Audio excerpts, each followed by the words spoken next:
Bienvenidos a un nuevo podcast de Finanzas al Tope.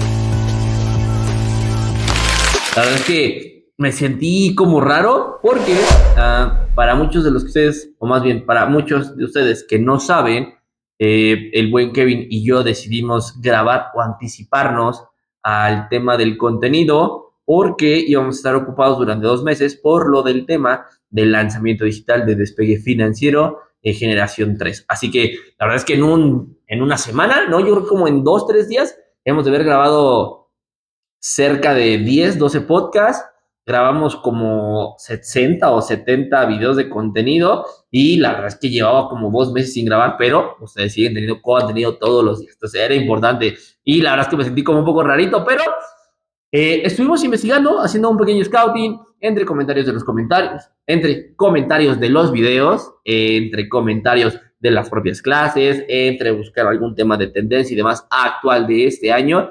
Y es que hoy no sé cuál haya sido el interés, pero a mucha gente hoy está buscando, ¿de dónde es la fuente? Pues obviamente de Google Trends, que nos ayudó a analizar en los últimos 90 días, bueno, cuáles son los temas de interés o los temas más recurrentes para las inversiones y todo apunta a que era en el tema del gobierno. Así que hoy preparamos información súper importante, súper precisa, súper concisa, que nos va a permitir, o más bien, nos va a permitir a todos conocer de manera general y hasta cierto punto específica que entiendan cómo es que el gobierno usa nuestro dinero y cómo es que nosotros usamos la necesidad del gobierno para de alguna forma adquirir algún tipo de rendimiento. Así que el tema de hoy es inversiones gubernamentales y obviamente específicamente de México, ¿vale? Así que, ¿qué es importante? Tienen que entender que el tema de las inversiones gubernamentales también está de alguna manera alineada con la inversión pública. ¿Por qué se le llama inversión pública? Porque obviamente de manera muy general vamos a decir que nosotros le prestamos dinero al gobierno a través de alguna aplicación. Ahorita platicaremos sobre los distintos instrumentos, pero dicen que el gobierno es el mejor pagador porque nos va a devolver nuestro dinero seguro. O sea, ¿quién nos va a quedar mal? ¿El gobierno? Va a ser medio complicado, ¿saben? Entonces es una inversión súper segura. Ojo, el hecho de que sea muy, muy segura o que sea de las más seguras o que sea la más segura que existe, no significa que no exista un riesgo, pero es la más segura porque el gobierno está considerado como el mejor pagador, ¿vale? Entonces, cuando hablamos de inversión pública, esta se divide en dos. Por un lado, tenemos el impulso al desarrollo económico y por el otro lado tenemos al desarrollo social.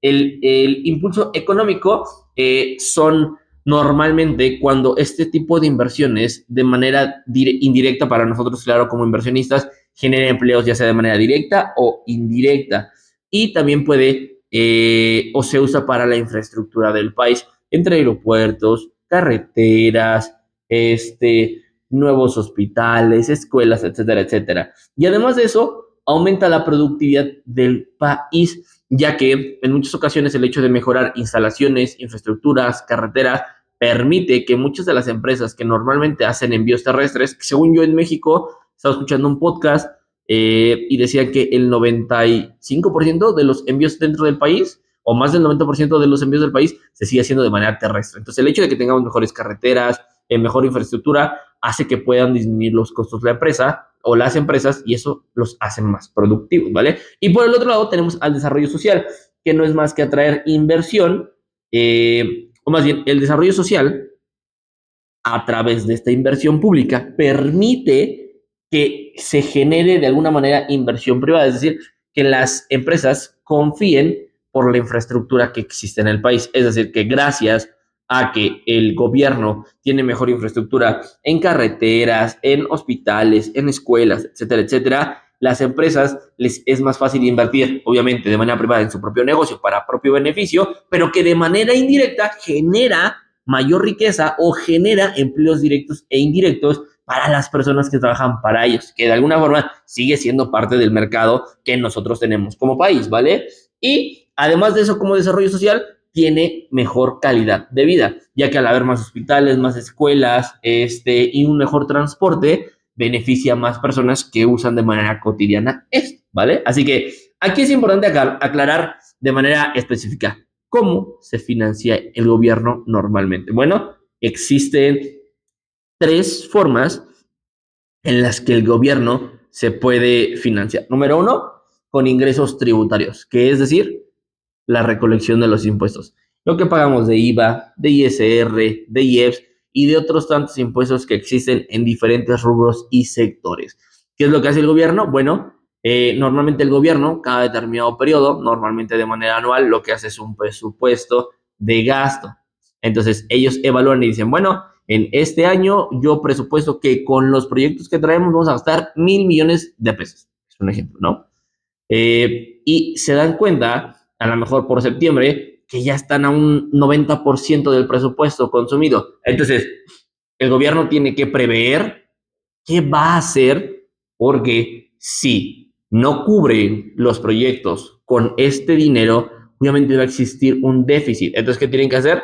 Tienen tres opciones. La primera es reestructurar la política fiscal, en la que seguramente van a cobrar más impuestos o van a ser más recurrentes o van a buscar que el mayor número de personas o de establecimientos se puedan regular de manera fiscal para poder captar justamente estos fondos y puedan ser distribuidos a las necesidades de los proyectos que tienen.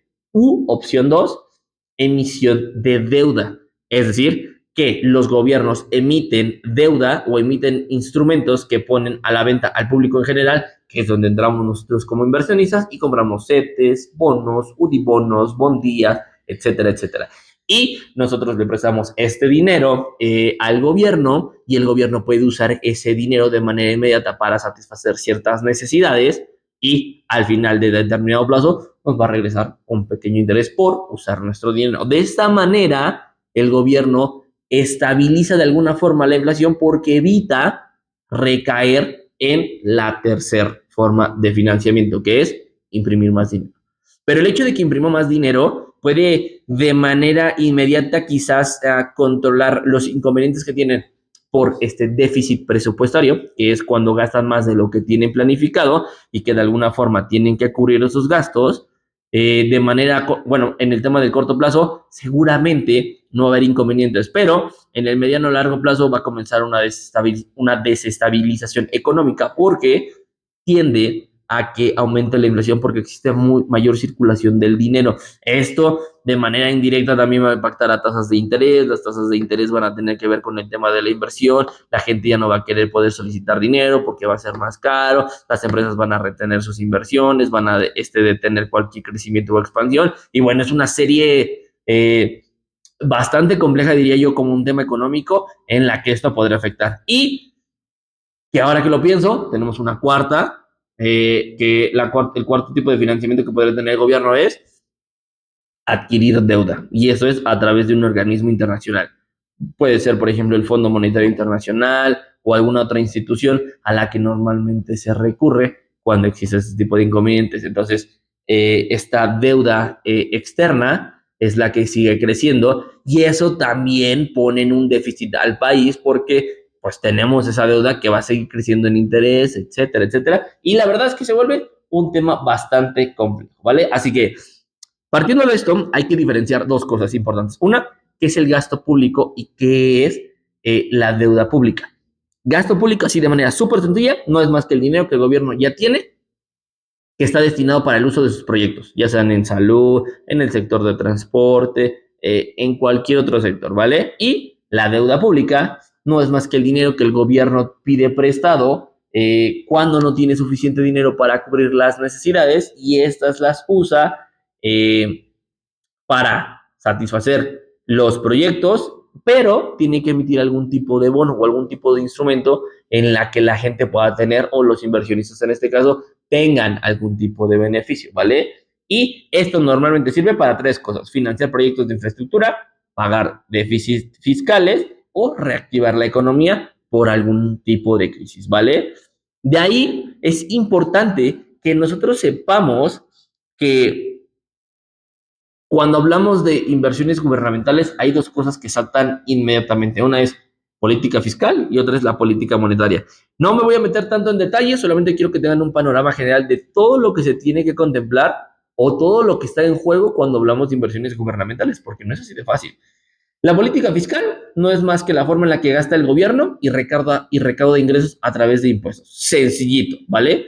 Si es mayor el gasto que la recaudación, se emite deuda, ya sea por bonos o pidiendo a un organismo internacional, y pues obviamente esto puede generar una mayor inflación. Y por el otro lado nos vamos a una política monetaria, que no es más que la forma en la que el Banco de México controla la inflación a través de las tasas de interés, que era lo que yo les explicaba. Si ven que la inflación está subiendo, lo que hacen es que para cortar la circulación del efectivo que existe en el país, aumentan las tasas para que pedir dinero sea muchísimo más caro, la gente se retenga, no tenga que pedir tanto y nuevamente podemos controlar la inflación.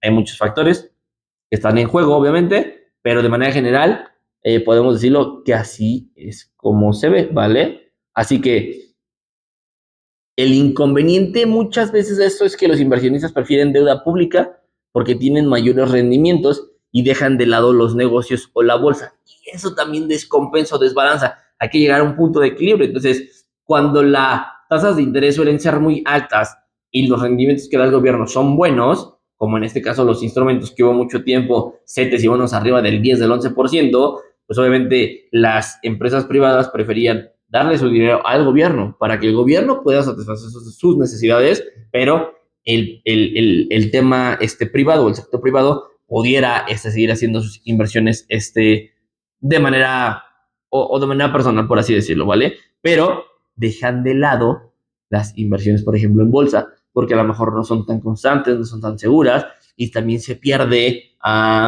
pues, ciertas oportunidades que normalmente no deben de pasar, ¿vale? Y así, para entrar en materia, ¿cuáles son los principales bonos o los principales instrumentos que usa el gobierno o que tiene el gobierno para poder financiarse? Número uno, CETES, los más comunes que son certificados de tesorería, que es cuando nosotros le prestamos dinero al gobierno a cambio de que ellos nos den un rendimiento, y normalmente estos son a un plazo de desde un mes, 28 días, 3 meses, 6 meses, un año, y que se pueden invertir desde 100 pesos en apps como CETES Directos, por ejemplo, o Finamex, me parece. Y seguramente deben de existir más, ¿no? Pero de manera general es así, ¿vale? Después tenemos los bonos M.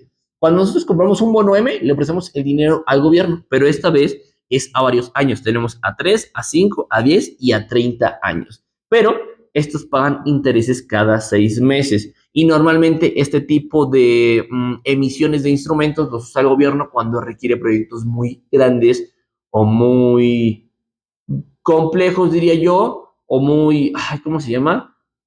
Ambiciosos, porque va a ocupar por tiempo. Por ejemplo, esto puede ser la construcción de aeropuertos, la construcción de una nueva conexión entre carreteras, por ejemplo, que va a ir de tal a tal, que han escuchado que a veces se tardan 4 o 5 años en poder hacer este tipo de proyectos, o que lleva muchísimo más tiempo.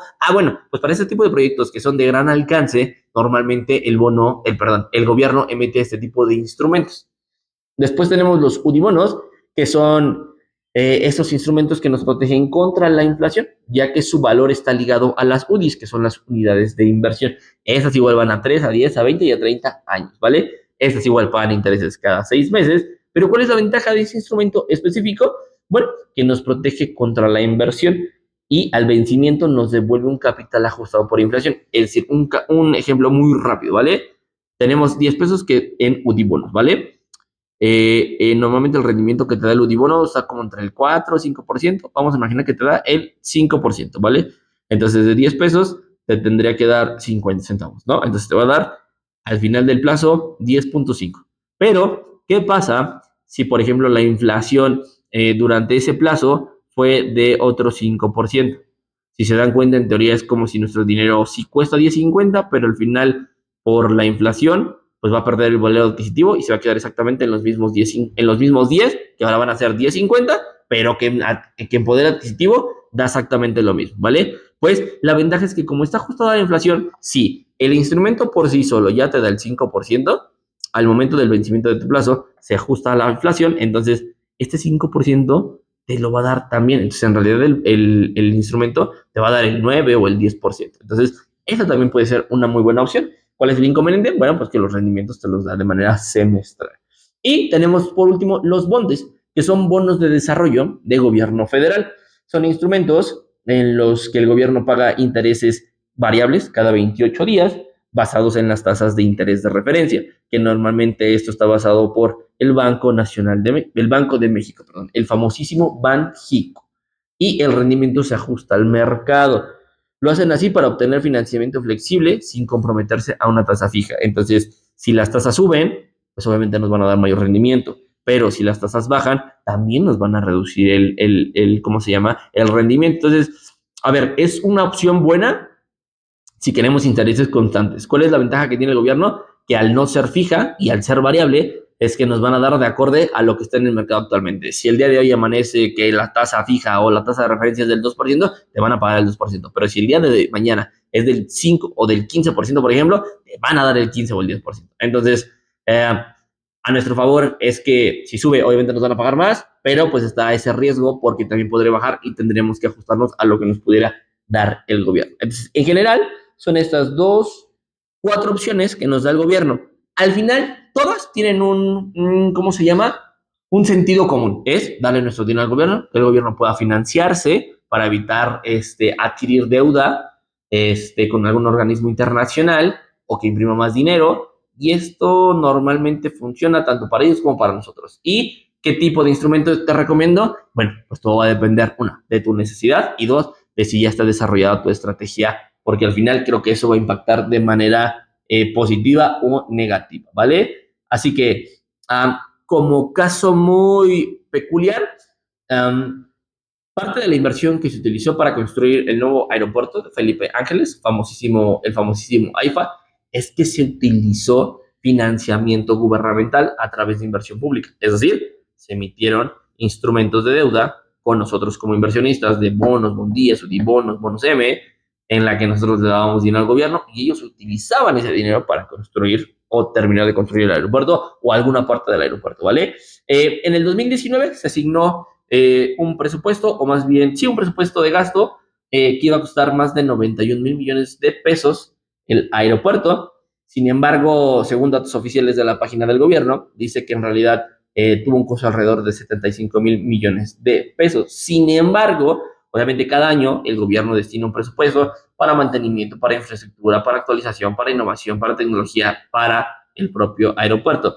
Y para el 2023 fue de 1,620 millones de pesos aproximadamente, ¿vale? Así que vamos a recapitular de manera muy rápida y es que, ¿cuáles son las principales fuentes de financiamiento? Tenemos dos. La Secretaría de Hacienda Crédito Público, que es el tema tributario, y el Banco Nacional de Comercio Exterior, que es cuando nos financiamos o se emite deuda a través de recursos internacionales o financiamientos internacionales, ¿vale? Y por último, ¿cuál es la relación que tiene este tipo de inversiones con la política económica y con el sector privado? Bueno, de manera general son cuatro puntos. Número uno, a título económico nacional, afecta a las tasas de interés.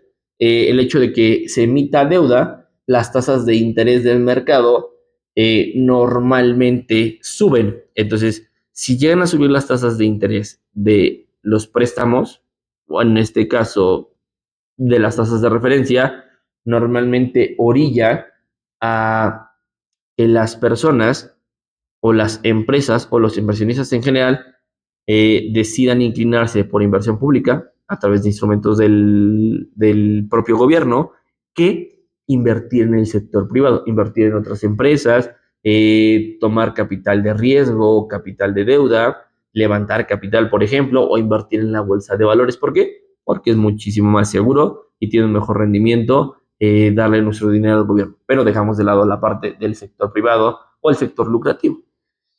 De ahí tenemos crowding out, que no es más que cuando la deuda pública se desplaza a la inversión privada. Es decir, estas dos siguientes terminologías es lo que afecta el hecho de las inversiones gubernamentales. Cuando hablamos de crowding out, es cuando el hecho de que las tasas de interés sean altas, por lo tanto, hace que el sector privado prefiera darle su dinero al gobierno es el efecto que hace que la deuda pública desplaza la inversión privada, porque es más cara levantar capital que darle nuestro dinero al gobierno. Pero el contrario es crowding in, que es cuando la inversión pública, bien dirigida, puede generar crecimiento. Es decir, el hecho de que exista una buena relación y un buen presupuesto entre el aumento de las tasas de interés para mejorar la infraestructura no necesariamente hace que el sector privado se desplace, sino que puede ser una muy buena mancuerna. Es decir, si está de manera correcta esta relación, podría hacer que la inversión privada tenga muchísimo más sentido. Es decir, imaginemos que el gobierno decide invertir en proyectos de infraestructura, escuelas, hospitales, etcétera, etcétera. Bueno, si eso pasara, sería muchísimo más fácil para el sector privado poder levantar capital y poder seguir impulsando, por ejemplo, el turismo, que al final eso sí lo aprovechan las empresas o el sector privado, gracias a que hubo una buena distribución del presupuesto y que ayudó a potencializar a lo mejor los planes o la expansión que tenía el sector privado, ¿vale? Y por último, la confianza en la deuda pública, es decir, un gobierno que administra bien su deuda genera confianza. ¿Por qué?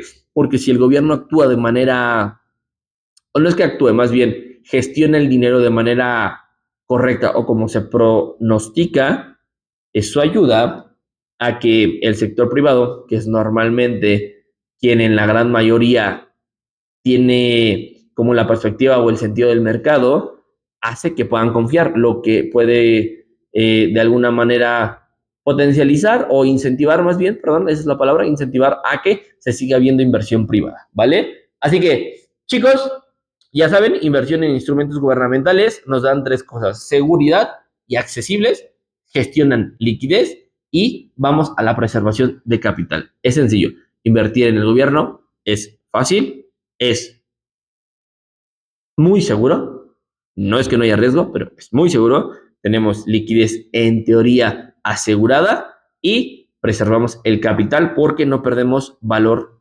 adquisitivo, ¿vale? Y solamente como para dejarlo de manera muy rapidísima, comparación con otras opciones de inversión, lo más sencillo es CETES versus bolsa de valores, ¿vale? La bolsa de valores bien gestionada, pues la probabilidad de que te dé un mejor rendimiento va a ser muchísimo más. Entre mayor diversificado esté tu portafolio, va a tener mejor rendimiento, obviamente. Claro que todo depende de la estrategia, porque también para invertir con el gobierno puedes desarrollar una muy buena estrategia que te permita combinar todos estos instrumentos para un beneficio, pero al final todo va a depender de cuáles sean tus objetivos, ¿vale? Así que, chicos, en general, esta es la información. Era importante que la supieran, que tuvieran un panorama un poquito más, pues un poquito más amplio de cómo es que el dinero que le demos al gobierno lo usan, de qué manera se financia el gobierno, cómo es que nosotros podemos aprovechar y qué tipos de instrumentos podemos usar. Al final es importante hacer una comparativa porque dependiendo de las necesidades, estoy seguro que alguno de esos instrumentos se puede ajustar. Así que si les gustó el video, síganos en todas nuestras redes sociales. Recuerden que todos nuestros videos los grabamos y los subimos a nuestro podcast. Qué pendejo. Pues sí, ¿verdad? Me refiero a que todos estos episodios los subimos a Spotify. Así que síganos por allá, escúchenos mucho y cualquier cosa, pues déjenos en los comentarios si les gustó, si no les gustó, si les gustaría que habláramos de un tema específico. Mientras tanto, nosotros seguimos haciendo contenido. Así que chicos, nos vemos en el próximo podcast.